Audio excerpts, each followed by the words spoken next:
Assalamualaikum warahmatullahi wabarakatuh. Kembali lagi bersama saya Iqnah Hidayatullah dalam pembelajaran online. Jadi pada video kali ini kita akan melanjutkan video yang kemarin, yaitu masih sama materinya persamaan linear satu variabel yang memuat nilai mutlak. Tapi nanti di sini akan saya tampilkan beberapa contoh soal yang sedikit berbeda. Kalau kemarin kita sudah bisa menggunakan metode definisi, ini nanti masih sama menggunakan metode definisi, tapi bentuk soalnya agak berbeda. Jadi bentuk soal yang beragam tentang persamaan ini mungkin akan sedikit menjadi masalah buat teman-teman apabila jarang menjumpai atau jarang berlatih dengan model soal yang berbeda. Tapi sebelum ke sana, silahkan nanti jangan lupa ya di like, di subscribe juga. Terus kalau bermanfaat bisa di-share ke teman-temannya agar mempermudah proses pembelajaran online. Oke, kita nanti akan lanjutkan ya. Jadi intinya gini, dari persamaan linear satu variabel itu kalian harus mahir dulu menguasai materi persamaan linear satu variabel. Jadi intinya dari persamaan linear satu variabel itu mencari variabelnya. Karena cuma satu variabel, berarti misalkan x, y, atau z saja itu yang dicari. Pokoknya intinya itu mencari nilai x-nya itu harus sendirian, ataupun variabel lainnya itu harus sendirian. Jadi harus disucikan dari yang menempel, gitu ya. Oke, gitu. Kita lanjutkan ke contoh soalnya. Jadi kita teruskan ya, video yang kemarin masih sama seputar persamaan linear satu variabel. Jadi kita masih ngomongin tentang persamaan linear satu variabel yang memuat nilai mutlak. Kalau kemarin itu kita sudah mempelajari beberapa bentuk soalnya ya. Seperti yang kemarin itu di salah satu ruasnya ada tanda mutlaknya. Jadi yang kemarin kita pelajari itu adalah AX plus B, mutlak AX plus B sama dengan C. Di sini A, B, C-nya itu adalah konstanta atau angka. Lalu di sini X-nya adalah variabelnya atau yang kita cari ini nanti ya. Nah, bagaimana kalau nanti bentuknya ini di semua ruasnya ada tanda mutlaknya? Jadi bentuknya nanti berubah jadi seperti ini. AX plus B sama dengan CX plus D. Nah, bagaimana cara menyelesaikan bentuk persamaan linear satu variabel nilai mutlak kalau kedua-duanya ini ada tanda mutlaknya? Kemarin kan kalian ingat bahwa kalau kalian menentukan persamaan linear satu variabel yang ada tanda mutlaknya dengan definisi, maka dari bentuk yang ini dulu, yaitu AX plus B sama dengan C, ini kan didefinisikan ada definisi positif dan definisi negatif. Jadi yang positif itu jadinya AX plus B sama dengan C ya. Jadi C-nya ini cukup dibuat positif, jadi cukup dibuat positif saja atau dibuat negatif. Nah, nanti yang negatif jadinya kan AX plus B sama dengan min C. Jadi yang cukup dipositifkan dan dinegatifkan itu hanya belakangnya atau hanya yang di belakang. Tapi bagaimana kalau nanti bentuknya seperti ini? Caranya sama, kalau kalian menggunakan metode definisi, cukup kalian pilih salah satu, mau yang depan atau yang belakang.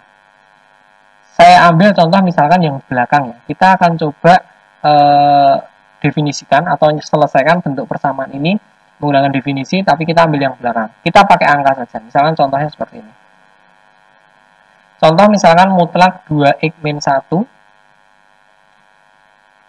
sama dengan mutlak 3x plus 2.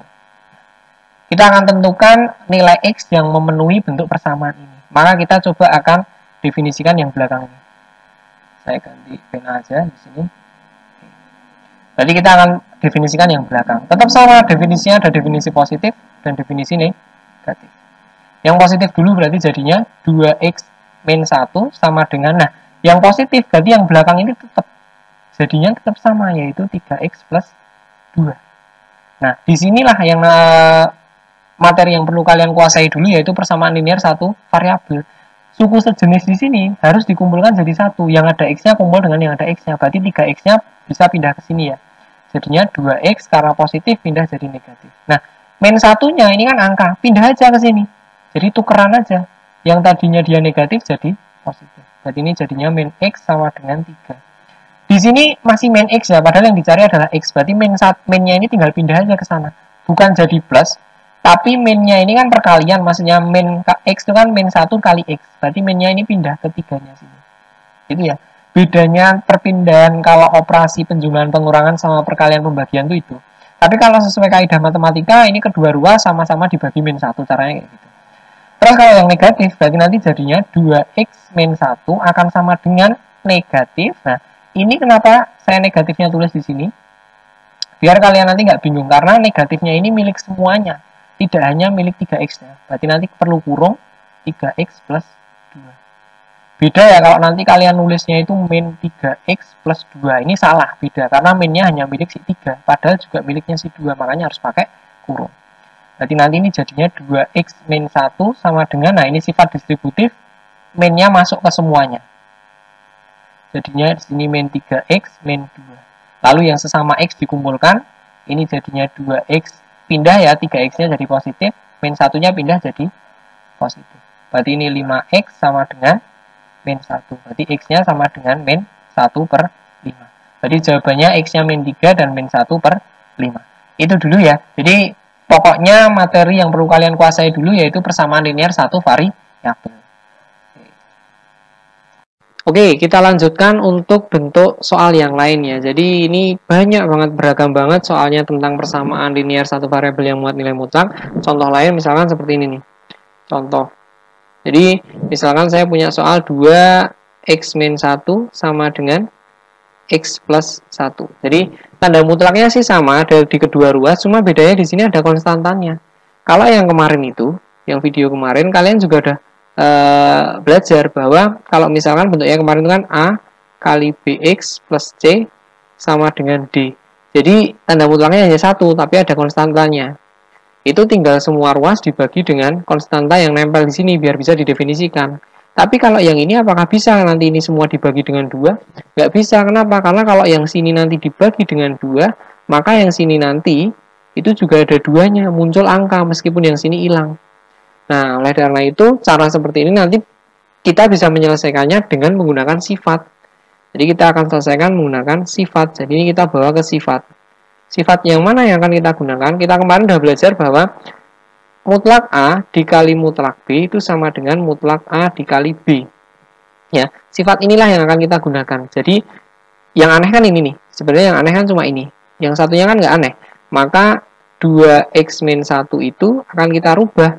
2 itu boleh tak tulis jadi mutlak 2. Karena apa? Karena ini positif. Ini juga positif, nilainya sama.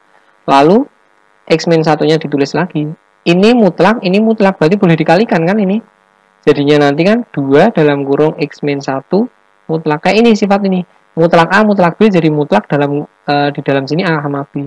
Jadi ini mutlak 2x min 2. Nah, inilah nanti. Jadi ini nanti kita bentuknya kita rubah jadi 2x min 2 ya, sama dengan mutlak x plus 1. Gitu ya. Jadi bentuknya seperti ini. Oke, terus barulah kita akan selesaikan di sini nanti. Nah, menyelesaikannya seperti tadi ya, kita bisa mendefinisikan salah satu aja, misal yang belakang. Berarti definisi yang positif nanti jadinya 2x min 2 sama dengan ini positif, berarti tetap x plus 1 nggak berubah. Yang suku sejenis dikumpulkan, jadi 2x min x ya, karena pindah, yang min 2 jadi plus. Karena kalau min jadi plus, kalau plus jadi min, ini x sama dengan 3. Lalu untuk definisi yang negatifnya. Yang negatif berarti x plus 1-nya ini dirubah jadi negatif. Jadinya 2x min 2 sama dengan min dalam kurung x plus 1. Kenapa saya pakai dalam kurung ini? Pakai kurung kenapa? Karena minnya ini milik semuanya. Milik x plus 1 semuanya. Nggak hanya milik x-nya aja. Seperti penjelasan soal sebelumnya ya. Jadinya ini nanti 2x min 2 sama dengan min x min 1. Berarti ini 2x. X-nya yang ini pindah ke sini jadi plus. Min 2-nya pindah ke sini, dia juga jadi plus. Jadi ketemunya adalah 3x sama dengan min 1 ya, min 1 tambah 2, berarti x sama dengan 1/3. Nah, jadi ketemunya kayak gitu. Jadi sifat-sifat yang kemarin itu kepake untuk bentuk-bentuk soal persamaan nilai mutlak yang lain. Jadi kayak gitu ya. Nanti juga masih ada beragam banyak soal mengenai persamaan nilai mutlak yang berbeda. Tinggal nanti kita menggunakan sifat yang mana. Oke, itu. Oke, satu lagi soalnya yang bentuknya agak sedikit berbeda biar kalian terbiasa ya. Jadi bentuknya nanti seperti ini. Mana pena saya tadi ini. Jadi contohnya seperti ini. Misalkan, nah, jadi bentuknya seperti ini. Misal mutlak x plus 2 dibagi x min 2 sama dengan 5. Nah, bentuk seperti ini. Bagaimana cara mengoperasikannya? Ini nanti kita menggunakan sifat yang kemarin. sifat yang ini loh. A per B itu sama dengan mutlak A dibagi mutlak B. Jadi boleh dipisah. Ini pun nanti juga boleh dipisah ya jadinya ya. Jadinya nanti mutlak X plus 2 dibagi mutlak X min 2 sama dengan 5. Terus gimana cara mengoperasikan kalau bentuk pecahan seperti ini? Ya sama aja. Kayak misalkan kemarin kalian nyari kayak gini nih. AX sama dengan B. Berarti kalau kita mau nyari X-nya, A-nya kan pindah ke sana. Kalau pindah tadinya dikali jadi dibagi. Jadi X B per A. Tapi kalau sesuai kaidah, nanti gini maksudnya. AX sama dengan B. Itu semua ruas dibagi dengan A. Biar hilang, tinggal X-nya aja. Berarti nanti jadinya AX per A sama dengan B per A. Ini coret, jadinya X-nya ketemunya adalah B per A. Gitu. Ini pun juga sama kalau perkalian kayak gini. Jadi misalkan saya bawa contoh yang lain. Katakanlah X per A sama dengan B. Kita mau nyari X-nya aja. Berarti A-nya perlu dipindah ke sana. Kalau yang ini tadi perlu dibagi dengan A. Kalau yang ini biar A-nya hilang perlu dikali dengan A. Jadinya XA dikali A ya sama dengan B. Ini juga dikali A. Gitu ya. Karena ini kali A, ini kali A. Ini coret ya. Jadi X, yang ini jadinya B. BA sama aja. Jadi kalau A-nya pindah ke sana tadinya dibagi jadi dikali. Ini pun juga sama. Jadi kalian mau menggunakan yang dikali mutlak X min 2 semua boleh, atau mau langsung dipindah ke sini juga boleh. Jadi kalau misal langsung dipindah, X plus 2 sama dengan 5 dikali, kalinya itu gini, karena tanda mutlak ya, mutlak X min 2. Jadi kalau ada konstanta nempel mutlak itu sama aja dikali ya. Kayak ini nih. BA itu maksudnya B dikali A gitu ya. Nah, barulah nanti di sini kalian baru selesaikan soalnya dengan cara yang tadi itu. Kalian mau definisikan salah satu boleh ya tadi ya, bebas. Apakah 5-nya ini perlu dimasukkan? Nggak perlu sih sebenarnya juga. Jadi bisa aja kalian menggunakan cara ini. Misalkan definisi yang positif, berarti tetap semua ya, X plus 2 sama dengan 5 X min 2. Jadi tanda mutlaknya ini berubah jadi kurung aja dan tetap positif semua. Nah, jadi nanti X plus 2 sama dengan 5X min 10. X-nya yang ada suku sejenis pindah ke sana jadi X min 5X sama dengan 2 pindah ke sana jadi min 10 min 2. Berarti ini min 4X sama dengan min 12. Berarti X sama dengan 3. Kalau definisi yang negatif, nah berarti ini nanti dinegatifkan. Berarti nanti jadinya X, X plus 2 sama dengan, nah ini negatifnya. Ini dinegatifkan semua. Berarti negatifnya tempelin aja 5-nya. Ya, 5-nya negatifnya itu kalian tempelkan di 5-nya. Jadi 5 X min 2. Ini udah menegatifkan semuanya. Karena ini perkalian. Jadinya X plus 2 sama dengan min 5X plus 10. Ini pindah ke sana, 2-nya pindah ke sana ya. Jadinya X plus 5X sama dengan 10 min 2. Berarti ini 8, yang ini jadinya 6X. Berarti X-nya sama dengan 8 per 6 atau 4 per 3. Gitu ya? Oke, jadi jawabannya tadi ada X sama dengan 3 dan 4 per 3. Itulah cara untuk menyelesaikan bentuk soal yang seperti ini. Nah, nanti misalkan ada bentuk yang lain, kalian bisa tanyakan lewat kolom komentar atau di DM saya bisa di Batalah Ikna. Oke, itu. Oke, jadi itu tadi ya penjelasan saya mengenai persamaan linear satu variabel yang ada nilai mutlaknya menggunakan metode definisi. Nanti kalau misalkan ada bentuk soal yang lain, kalian bisa tanyakan, akan kita bahas lebih lanjut ya. Terus yang kedua nanti besok kita akan masuk ke metode kuadrat kedua ruas. Tapi sebelum ke sana, kalian harus menguasai materi pemfaktoran bentuk kuadrat. Jadi ada fungsi kuadrat atau persamaan kuadrat, kalian harus bisa memfaktorkan karena nanti kaitannya dengan itu, karena nanti kita akan mengkuadratkan kedua ruas. Makanya kalian harus menguasai pemfaktoran itu. Makanya nanti akan saya selingi dulu dengan video bagaimana cara memfaktorkan sebuah persamaan kuadrat.